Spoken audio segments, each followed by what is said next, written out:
Olá, eu me chamo Jorge Elahá, sou analista do IBGE e trabalhei diretamente no censo 2022 e no censo 2010. E gostaria de deixar algumas contribuições na discussão sobre os resultados do censo com relação à religião. É importante observar que o IBGE ele é um órgão de governo e esse órgão ele é um órgão preocupado especificamente com pesquisas que levem à orientação de políticas públicas. Então não é objetivo do IBGE pesquisar por pesquisar, mas ele dá suporte ao Ministério do Planejamento e ao planejamento dos estados e municípios para a orientação do que fazer para melhorar a qualidade de vida da população. E dentro desse objetivo, as discussões sobre religião não são as maiores preocupações que o órgão tem nesse sentido. Portanto, entre as 40 pesquisas que o IBGE possui, diárias, semanais, mensais, bimestrais, trimestrais, semestrais, anuais, e o censo, que é decenal, a religião ela se apresenta em apenas uma dessas pesquisas, que é o censo demográfico. E é por esta razão que nós, na verdade, não encontramos outras pesquisas do IBGE trabalhando esta questão. E por ela ser uma questão periférica, o IBGE trata essa questão da religião em um formulário específico dentro do censo demográfico que atende apenas a 11% dos domicílios. É o chamado formulário amostra. Nos municípios com menos de 10 mil habitantes, nós trabalhamos uma amostra de aproximadamente 50% dos domicílios. À medida que a população cresce, esta amostra se torna cada vez menor. E nós chegamos a um resultado em que, de repente, nas populações acima de 500 mil habitantes, apenas 5% dos domicílios respondem o formulário amostra. E é nesse formulário amostra que está a pergunta de religião. Muitas pessoas dizem, não fui perguntado sobre religião. É verdade, pegou o formulário básico, que é entregue para a grande maioria das pessoas.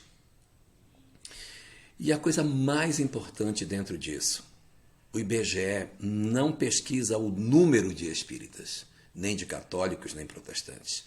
Ele pergunta o número daqueles que se declaram, ou melhor, ele divulga o número daqueles que se declaram, se autodeclaram como tais.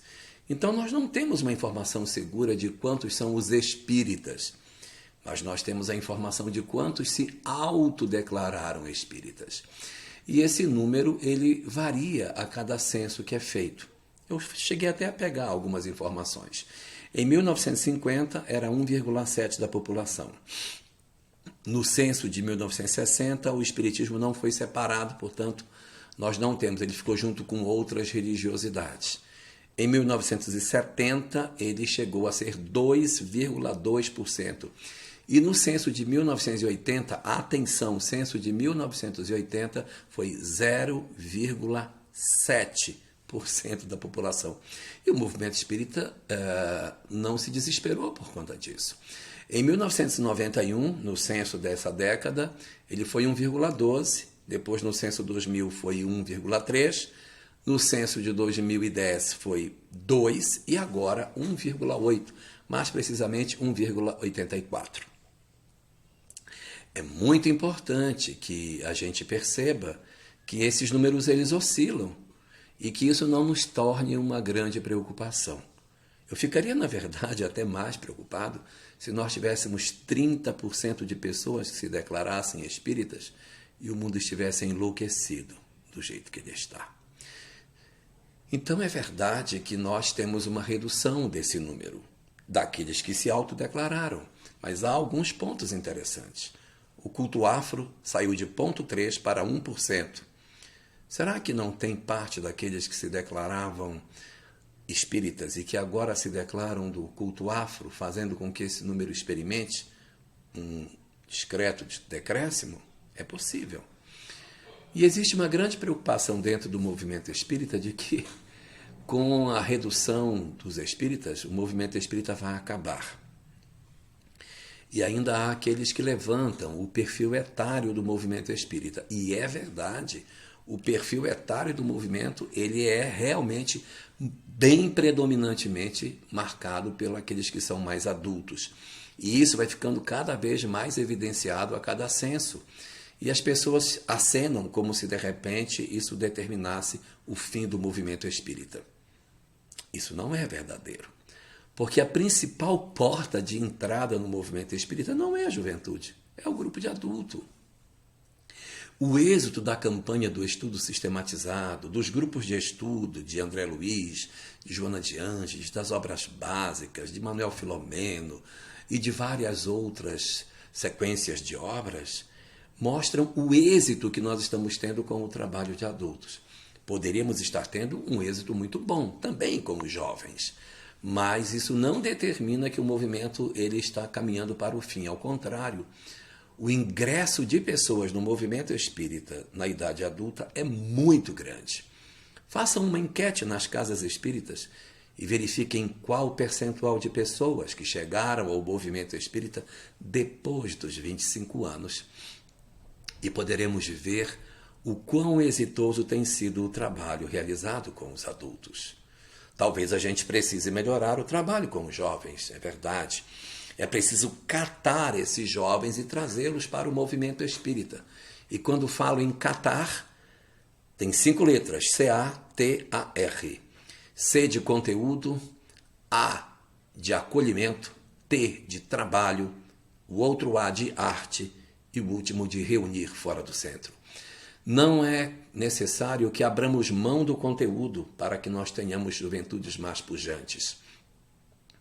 O melhor benefício que podemos fazer pela juventude é oferecer-lhes o conteúdo da doutrina espírita, acolhê-los, oferecer trabalho na casa espírita, permitir a arte e garantir que a amizade entre nós nos faça reunir fora da casa espírita. Uma preocupação que muitas pessoas têm é indagar o que aconteceu, por que isso se deu. E aqui tem uma coisa bastante interessante. Os espíritas costumam se autodeclarar assim quando tem uma tarefa na casa espírita. As pessoas que vão à casa espírita simplesmente para assistir palestras, e que é um número bastante expressivo, nem sempre se consideram espíritas, mas sim os trabalhadores da casa espírita é que assim se nomenclaturam. Então, evidentemente, nós podemos dizer que nós temos 1,8% da população de trabalhadores espíritas. Essa seria uma medida até mais razoável, em função de muitos não se autodeclararem.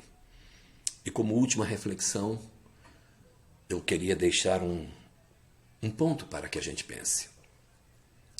As pessoas podem não se declarar espíritas, mas a quantidade de gente no Brasil que tem compreensão de que existe vida após a morte, de que os espíritos se comunicam e de que a reencarnação é uma lei, é muito maior do que aqueles que se declaram espíritas, nos fazendo perceber o interesse da população por novelas, filmes e demais séries que apresentam esse tipo de temática, nos fazendo perceber que o espiritismo caminha, é verdade, mas as verdades espíritas, essas galopam. E o mais importante para a consolação da humanidade é que nos apropriemos das verdades espíritas, para que sim, o espiritismo se derrame não como uma doutrina específica, mas como uma verdade que está assentada na lei da natureza e para onde convergirão todos os pensamentos humanos.